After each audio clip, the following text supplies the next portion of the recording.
You're listening to On the Record. On the Record. Hi, this is Mary Ellen Godin from the Record Journal. Pleased to be joined today by Juliet Burdelski, the City Economic Development Director, local attorney, and president of the Meriden Economic Development Corp, Thomas Welsh, president of the Midstate Chamber of Commerce, Sean Moore, and Professor Drew Harris from Central Connecticut State University. Today we're going to be discussing the city's application for Innovation Places grant. Our goal here is to create an innovation place in the city of Meriden, and I describe this as actually two separate goals.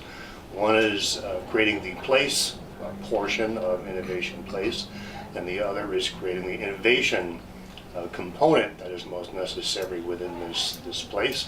We have amazingly great bones in our central business district.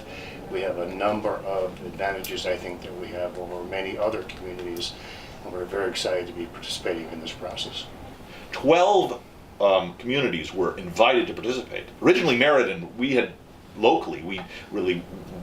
got so much going on here that we felt overwhelmed with what we were doing, but we were actually asked by CT Next, asked by Senator Fanfara and Bartolomeo then to participate in this program, and we applied, received a grant by which we were able then to have our esteemed business professor Harris help us put together our application and to detail what we can do and the kind of thinking that we need to accomplish to do this. It's the new geography of America, the new geography of innovation, and the neat part is we're doing it in Meriden. We have our train starting. We've got our downtown is being revitalized, rebuilt, additional housing, densified. All the components that are discussed in this working study are now being accomplished in Meriden. I was invited to be a part of this. I had to get to know more about Meriden, and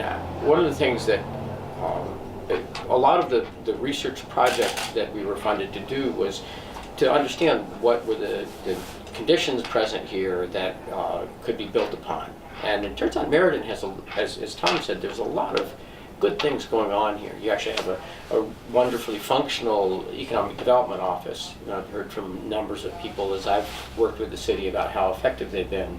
A sort of reasonable zoning and planning group.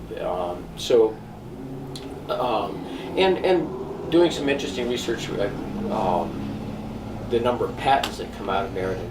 We've only had 5 firms resident in Meriden that have had patents in the last 5 years, but there were 76 or something like that people who are residents of Meriden who are on patents that have been issued in the last 5 years. So they're working maybe in Wallingford or maybe down in New Haven, but they live here. So what we were looking at is saying, well, how can we facilitate making things happen here, getting folks together, but also making it easier for people to do business here.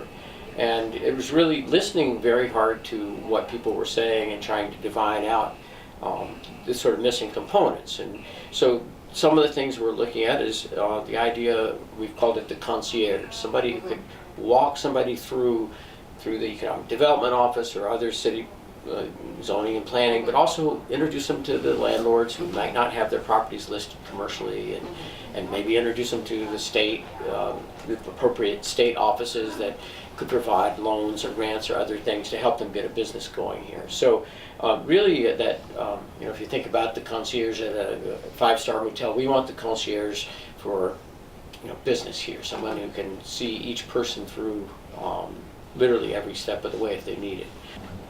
Well, I think when we first started the process, we looked at kind of what are our strengths. We went through a whole, a training process that was really interesting.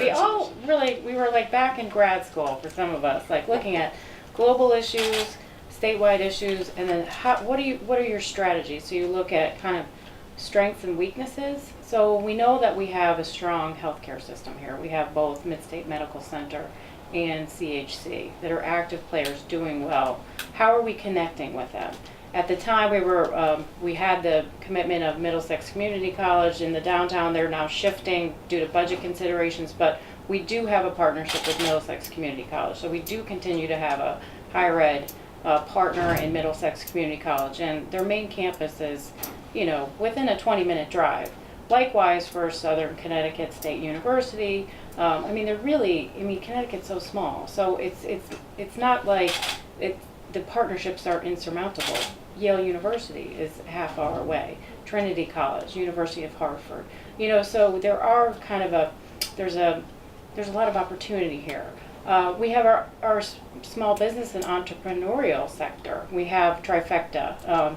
That was a lead that came through our office at Economic Development, a fellow in working out of Durham that said, I want to now go to the next level, start to manufacture these aquaponic systems. I need manufacturing space. I have support from the state. I have a partnership with ARC. I want to take this to the next level. So we have programs and services that can help these entrepreneurs. Also, our manufacturing sector. Meriden was a manufacturing hub, and we still have manufacturers here that are creating patents and providing products and services that are key to, like Excel. Excel is, has expanded. They provide, wires and conductors for health devices, very high-tech applications, RFS cable wave. Jonell Laboratories is serving Pratt & Whitney. So we have these sectors that are all here, but who's coordinating that? So I think that's really the opportunity with the, and the fifth area is just kind of our downtown placemaking, I think. Just how do we capitalize on our transit, our infrastructure investment, and how do we get people, not just, the bridge and the flood control and the roadway improvements aren't enough. How do we get the people back here? How do we get the businesses down here? How do we make this a vibrant, sustainable place, not just because of the hardscapes and the concrete, but we need the intellectual capital and the financial investments back in our downtown. So I think that was what we learned, how to kind of look at our assets, but also look at the opportunities and say, okay, how can we make CT Next be the glue for all the work, all the good work that all the partners are doing now. Mm-hmm. So it's been a very interesting process, I have to say.